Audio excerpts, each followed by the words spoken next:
पिछले 4 दिनों में भारत की सुरक्षा एजेंसियों ने एक के बाद एक ऐसे खुलासे किए हैं जो कि रोंगटे खड़े कर देते हैं। देश में 11 सस्पेक्ट्स को अरेस्ट किया गया है जो भारत में आतंकी गतिविधियां अंजाम देने की साजिश रच रहे थे। और सबसे चौंकाने वाली बात यह है कि इनमें से 7 लोग उन देशों से हैं जिनके बारे में हम सोच भी नहीं सकते। 6 यूक्रेन से हैं और 1 है अमेरिका से। यानी दुश्मन सिर्फ पड़ोस से नहीं बल्कि दूर दराज के देशों से भी आ रहा है। पहला मामला आया है हरियाणा से।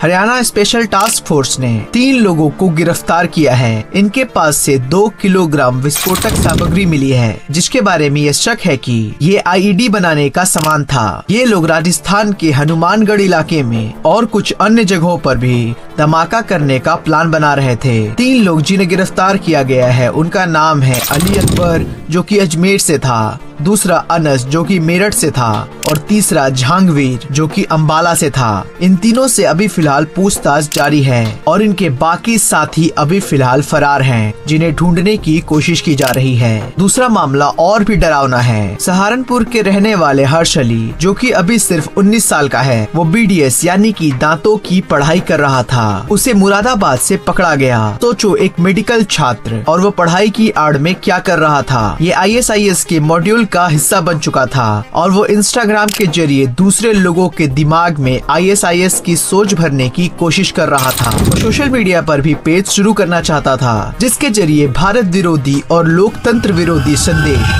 पूरे देश में फैलाए जाते। उसकी सोच थी पूरी दुनिया में खिलाफत स्थापित करना।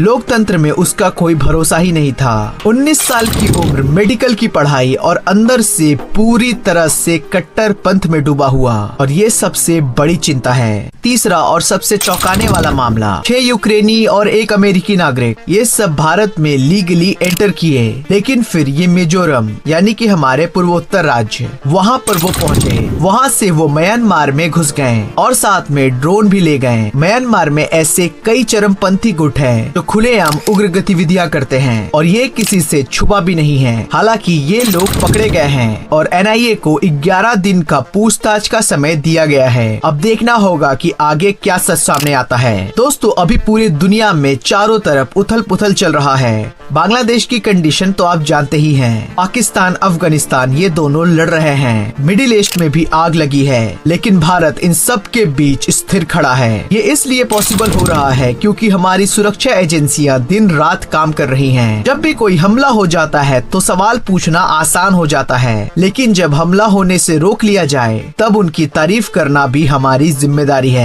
हमारी फौज को, हमारी एजेंसियों को, उन तमाम लोगों को जो पर्दे के पीछे से देश को सुरक्षित रखते हैं, उन्हें हम सच में सैल्यूट करते हैं। और ऐसे ही वीडियोस देखने के लिए हमारे चैनल को सब्सक्राइब करें। जय हिंद, जय भारत।